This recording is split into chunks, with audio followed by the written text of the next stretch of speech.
Good morning, class 10. How are you? I hope you are doing well in your homes. I hope आप लोग सब कोई बहुत अच्छे होंगे and you all are doing good, great in your homes. I hope you are studying well, you are eating well. I hope you are doing well in these times. So today, chapter 1, the rise of nationalism in Europe. Today we are going to discuss the last topic of this chapter. Okay. We have discussed all the things. In the last class we had discussed unification of Germany. In the previous classes we have also discussed unification of Italy. So in this class we are going to discuss a very important topic which one of the question in your chapter is related to this topic. This is a very important question and this is a very important topic.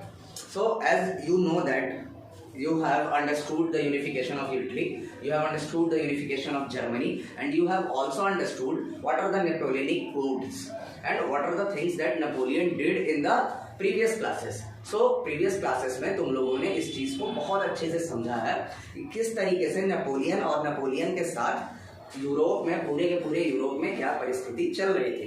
So today we are going to discuss a topic Marianne and Germania. ठीक है, Marrion and Germania ये दो words हैं. ठीक है, जिससे तुम्हारे chapter से क्वेश्चन भी है कि मैरियन और जर्मेनिया को आप लोग किस तरीके से देखते हैं. तो ये मैरियन एंड जर्मेनिया आखिर है क्या. ठीक है, नेशनलिज्म इन यूरोप की अगर हम लोग बात करते हैं तो ये मैरियन एंड जर्मेनिया ये आखिर कहाँ स्टैंड करते हैं, ये क्या वर्ड है. ठीक है, ये बहुत इंपॉर्टेंट, किसी के भी दिमाग में ये चीज आ सकता है कि आखिर ये वर्ड है क्या. हम लोगों को इससे रिलेटेड बहुत सारे सवाल उठते हैं मन में. ठीक है, तो Marianne and Germania were both female allegories used by the artist of the 19th century to represent the nation. ठीक है, 19th सेंचुरी के अराउंड, 19th सेंचुरी मतलब 1801 से लेके 1900 तक. सो 19th सेंचुरी के अराउंड पूरे के पूरे यूरोप में, ठीक है, मैरियन एंड जर्मेनिया ये एक ऐसा कैरेक्टर था, ये नाम दिया गया था. ठीक है, जैसे हम लोगों ने नेशनलिज्म को, जैसे हमारे देश में किस तरीके से भारत माता है. ठीक है, हम लोग कैसे अपने देश में भारत माता को विजुअलाइज करते हैं. जैसे हमारी मातृभूमि है, वी हैव आवर हम लोगों के पास हमारी मदरलैंड है, हमारी मातृभूमि है और हम अपनी मदरलैंड को क्या रिप्रेजेंट करते हैं, क्या कहते हैं हम लोग अपनी मदरलैंड को, भारत माता. सो जैसा कि तुम लोगों को पता है कि फ्रांस की बात करते हैं हम लोग. ठीक है, जैसे सबसे पहले हम लोग मैरियन की बात करते हैं. आखिर मैरियन लिख देता हूं मैं,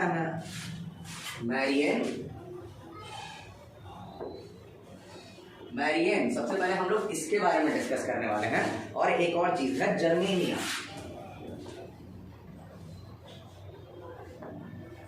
ये दो टॉपिक, आखिर ये टॉपिक है क्या, इसी चीज के बारे में हम लोग आज डिस्कस करने वाले हैं. तो मैरियन एंड जर्मेनिया ये दोनों के दोनों फीमेल एलर्जीज थे, फीमेल फिगर थी. ठीक है, जैसे कि हमारे यहाँ भारत माता है, हम लोग इस चीज को डिस्कस करें. जैसे हम लोग माँ का दर्जा दिया है, हम लोगों ने अपने देश में मातृभूमि को, मदरलैंड को हम लोगों ने किस चीज का दर्जा दिया है, माँ का. सो ये मैरियन एंड जर्मेनिया भी एक तरीके से वहां पे एक ऐसे फिगर थी, एक ऐसी फीमेल फिगर थी जिनको वो लोग मातृभूमि का दर्जा दिए थे. ठीक है, सबसे पहले हम लोग मैरियन की बात करेंगे. तो मैरियन जो थी कैरेक्टर, ये पूरा का पूरा कैरेक्टर ये फ्रांस में थे. In France she was named Marianne, a popular Christian name. Marianne जो था वो एक पॉपुलर क्रिश्चियन नेम था. मैरियन क्योंकि माँ मरियम, जीसस क्राइस्ट की माँ का नाम है माँ मरियम. सो उन्हीं के नाम से ये बना है नाम मैरियन. मैरियन एक बहुत पॉपुलर नेम है जो कि क्रिश्चियन रिलीजन में यूज किया जाता है. इसके अलावा which underline the idea of people nation. ठीक है, और ये बताता था लोगों के नेशनलिटी के प्रतीक थी. ठीक है, लोगों के जो आइडिया था नेशनलिज्म का, ये उसी की प्रतीक थी, ये उसी की आइडिया ऑफ नेशनलिज्म को ये प्रमोट करती थी. इसके अलावा her characteristics were drawn from those liberty and republic. उनकी जो छवि थी, मैरियन की जो छवि थी वो कैसे बनाई गई थी, लिबर्टी एंड रिपब्लिक की एक ऐसी छवि थी जो कि फ्री थी, लिबर्टी एंड रिपब्लिक जो कि पूरे तरीके से कॉन्स्टिट्यूशन के अंदर एक डेमोक्रेटिक छवि के अराउंड, एक डेमोक्रेसी की छवि की तरह उनकी छवि बनाई गई थी पूरी की पूरी. द रेड कैप उनके सर पे क्या था, रेड कैप था, लाल कलर का कैप था, the tricolour, the cockade, the statues, cockade वो जो कपड़े थे, जो किस तरीके से वो कपड़े पहनती थी, वो सारी चीजें। The statues of Marianne were erected in public squares as a national symbol of unity. तो इनकी जो स्टैट्यू थी, स्टैच्यूज ऑफ मैरियन जो थी, वो पूरे के पूरे शहरों में, पूरे के पूरे देश में उनकी बड़ी बड़ी मूर्तियां खड़ी थी पूरे शहरों में, और ये एक तरीके से स्टैच्यू ऑफ यूनिटी की तरह, ठीक है, एक साइन था, एक एकता का साइन, ठीक है, यूनिटी का प्रतीक हुआ करता था स्टैच्यू ऑफ मैरियन पूरे के पूरे शहर में, ठीक है, पब्लिक स्क्वायर पे, ठीक है, जहां पे लोगों की बहुत ज्यादा भीड़ हुआ करती थी, वहीं पे ये सब स्टैच्यूज बनाए गए थे, ठीक है। Marianne images were marked on coins and stamps, सिक्कों पे, ठीक है, स्टैम्प्स पे, स्टैम्प्स मतलब जो स्टैम्प जो चिट्ठियों वगैरह में लगता था, उन सारी चीजों पे मैरियन के फोटोज वगैरह, मैरियन की पिक्चर बनाई हुई होती थी, सिक्के, उस समय के जो भी फ्रांस के सिक्के होते थे वो इस तरीके से। तो मैरियन हम लोग कह सकते हैं कि मैरियन कहाँ की फिगर थी, फ्रांस की फिगर थी, जो फ्रांस में नेशनलिज्म और यूनिटी के आइडिया को रिप्रेजेंट करती थी, वो थी मैरियन। तो मैरियन के बारे में ये पूरा का पूरा फ्रांस इस तरीके से दिखता था। Instead of just having the idea of fatherland, they wanted to implant a suitable image in the minds of the people, ठीक है। जैसा कि हम लोगों को पता है कि फ्रांस में फादरलैंड की छवि थी, हम लोग जब पढ़ रहे थे, ठीक है, द आइडिया ऑफ नेशनलिज्म, कैसे किस तरीके से नेशनलिज्म का आइडिया लोगों के दिमाग में उत्पन्न हुआ, तो हम लोगों ने एक चीज पढ़ा था, ला पैत्री, ठीक है। ला पैत्री आखिर है क्या, तो द आइडिया ऑफ फादरलैंड, जैसा कि तुम लोगों को पता है। तो ये जो आइडिया ऑफ फादरलैंड था, तो इसके अलावा फ्रांस और यूरोप में नेशनलिज्म की छवि को बढ़ावा देने के लिए एक स्ट्रॉन्ग चीज चाहते थे यूरोप के लोग, ठीक है। वो लोग एक ऐसी चीज चाहते थे फादरलैंड के अलावा कि लोगों के दिमाग में ये छप जाए कि हम लोगों के लिए नेशनलिज्म कितना इम्पोर्टेंट है। तो उस द इम्पोर्टेंस ऑफ नेशनलिज्म को बढ़ाने के लिए इन लोगों ने ऐसी कोई छवि बनाई थी, मैरियन और जर्मेनिया, ठीक है। तो नेशनलिज्म की छवि को बढ़ाने के लिए इन लोगों ने ऐसी कोई छवि बनाई थी इन the minds of the people, लोगों के दिमाग में। ये कलाकारों का दिल की देन थी, ठीक है, ऐसा कुछ नहीं है। जैसे हमारे यहाँ भारत माता कोई रियल कैरेक्टर नहीं है, जैसा कि हम लोग जानते हैं, तो उसी तरीके से ये मैरियन एंड जर्मेनिया भी वैसा ही कोई कैरेक्टर था। They invariably choose the mother figure symbolising nations, ठीक है। ये इन लोगों ने एक मदर फिगर को चुना था, ठीक है, मदर फिगर माँ की तरह, क्योंकि माँ ही जो है वो सिंबलाइज कर सकती थी, वो दिखा सकती थी एक देश की छवि। माँ ही एक देश की छवि जो है, जैसे हम अपनी माँ से प्यार करते हैं, वैसे ही हम लोग अपने देश से भी प्यार करते हैं। तो ये चीज उन लोगों के दिमाग में भी था, इसलिए उन लोगों ने इस छवि को बेहतर पकड़ा और बेहतर पकड़ के वहाँ के नेशनलिज्म के लोगों के अंदर नेशनलिज्म की भावना को जगाने के लिए वहाँ के आर्टिस्ट लोगों ने ये काम किया था, ठीक है। इनके अलावा और भी बहुत सारे कंसेप्ट थे, ठीक है, जैसे कि ब्रिटानिया भी एक मातृभूमि के लिए ही एक नाम दिया हुआ था, एक ऐसी चीज का जो कि किसी और देश में यूज किया जाता था। ब्रिटानिया हो गया, ठीक है, सॉरी, ब्रिटानिया, जर्मेनिया, मैरियन, तो ये जितने भी नाम थे ये सारे के सारे मातृभूमि के लिए दिए गए नाम थे। ये सारे के सारे मदरलैंड के लिए, मदरलैंड को दिए गए नाम थे पूरे के पूरे यूरोप में अलग अलग जगह पे।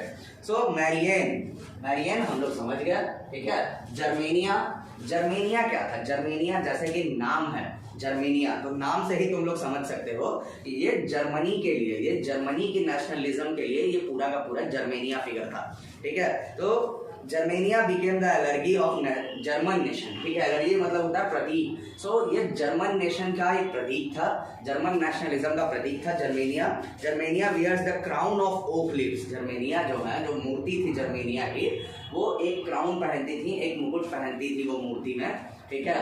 ओक लीव्स, ओक के पत्तों का वो मूर्ति हुआ करता था। क्यों भाई ओक के पत्तों का क्यों हुआ करता था, क्योंकि जर्मन ओक जो है, ओक की पेड़ जो है जर्मनी में, जर्मन ओक वो हीरोइज्म का प्रतीक है, ठीक है, वो हीरोगिरी की प्रतीक थी। पूरे के पूरे जर्मनी में लोग जो अगर हीरोइज्म को अगर रिप्रेजेंट करते थे तो वो ओक से रिप्रेजेंट किया करते थे।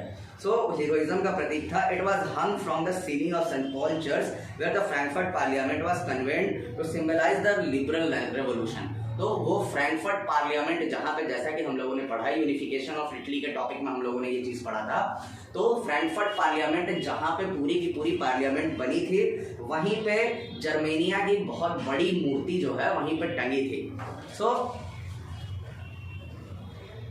हम लोग कह सकते हैं कि मैरियन एंड जर्मेनिया दोनों के दोनों एक तरीके से नाम दिया गया था, जैसे कि हम लोगों ने नाम दिया है अपनी मातृभूमि को भारत माता का नाम दिया है, उसी तरीके से ये यूरोप के लोगों ने, यूरोप में रहने वाले लोगों ने अपनी मातृभूमि को नाम दिया था मैरियन, जर्मेनिया, ब्रिटानिया, ये सब नाम दिया गया था। ठीक है, सो आई होप ये टॉपिक आप लोगों को समझ में आया हो बहुत अच्छे से, मैरियन एंड जर्मेनिया है क्या, इससे रिलेटेड क्वेश्चन इस चैप्टर में भी है और इससे related question nationalism in India वाले चैप्टर में भी है। सो ये बहुत इंपॉर्टेंट चैप्टर है, ये बहुत इंपॉर्टेंट टॉपिक है ये मैरियन एंड जर्मेनिया को किस तरीके से लोग देखा करते थे। आई होप ये चीज आप लोगों को समझ में आई हो।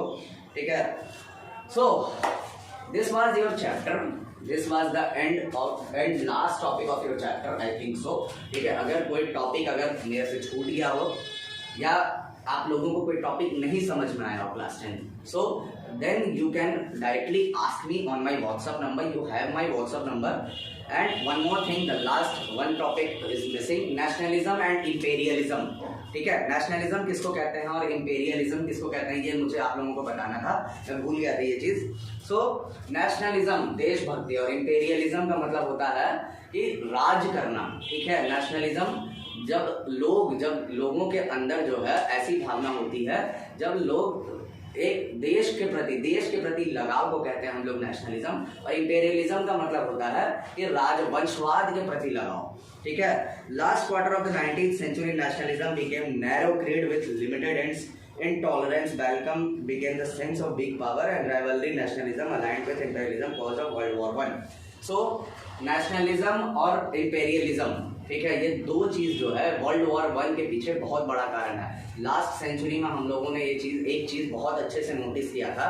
लास्ट सेंचुरी जो 20th सेंचुरी जिसमें वर्ल्ड वॉर 1 और वर्ल्ड वॉर 2 दोनों हुआ था, तो उस सेंचुरी में हम लोगों ने एक चीज नोटिस किया था कि इंपेरियलिज्म, लोगों के अंदर राज करने की जो छवि थी, हिटलर हो या हिटलर से पहले जो वर्ल्ड वॉर 1 हो, तो इन सारी चीजों के पीछे अगर इंपेरियलिज्म के पीछे अगर हम लोग जाएं, तो उनके पीछे अगर वर्ल्ड वॉर के पीछे अगर कोई चीज अगर सबसे बड़ा फैक्टर रहा है तो वो रहा है इंपेरियलिज्म। जितने भी यूरोप के कंट्रीज हैं वो दूसरे देशों पर राज करने के चक्कर में इतनी सारी युद्ध किए हैं। ठीक है, इसी को कहते हैं हम लोग इंपेरियलिज्म, एक देश से दूसरे देश पे राज करना, दिस इज कॉल्ड इंपेरियलिज्म। सो अगर आप इस टॉपिक को बहुत अच्छे से समझें तो इसके पीछे आप यही चीज समझ सकते हैं कि नेशनलिज्म जो है वो हर जगह सेम होता है, हर देश के लोगों के भीतर का नेशनलिज्म सेम होता है, बट वहां का राजतंत्र हो, जैसा वहां पे डेमोक्रेसी चल रहा हो या किसी भी तरह का कोई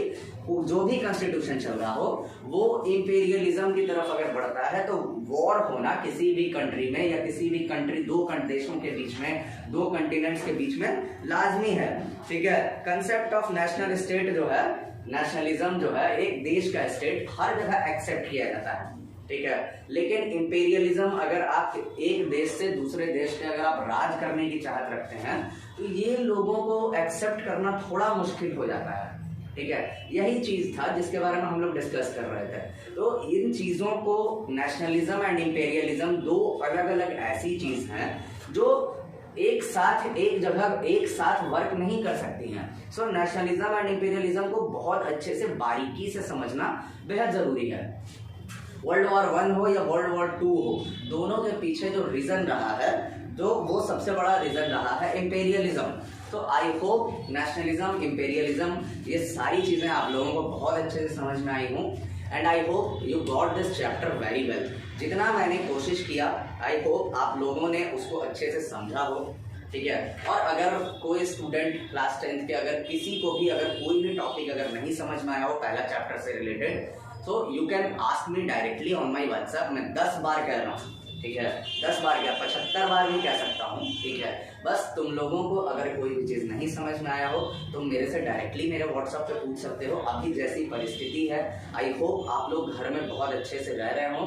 फेयर कॉपी कंप्लीट कर लीजिएगा, आप लोगों ने कंप्लीट किया ही हुआ होगा आई होप। क्वेश्चन आंसर जो भी इस चैप्टर में है वो क्वेश्चन आंसर्स मैं पहले से बता चुका हूँ। क्वेश्चन आंसर्स आपको खुद से करना है। अगर कोई क्वेश्चन नहीं समझ में आता है तब आप मेरे से ज़रूर पूछें, ठीक है। कोई भी चीज़ अगर नहीं समझ में आए, इस चैप्टर का कोई टॉपिक अगर छूट गया हो तो प्लीज़ मुझे बताएं और आप फिर से पूछें। और अगर कुछ भी वैसा कोई रिस्पॉन्स आता है तो मैं एक क्लास और रख दूंगा राइज ऑफ नेशनलिज्म पे, एक रिवीजन क्लास फिर से हो जाएगा। और नहीं अगर आता है तो मैं नेक्स्ट क्लास में सेकेंड चैप्टर शुरू करने वाला हूँ, दूसरा चैप्टर जो आप लोगों के सिलेबस में होगा। So I hope you got that in a good way. I hope you got that everything, you got everything whatever I taught you in a good way. So class 10, thank you and please stay home, stay safe and do study well. Thank you.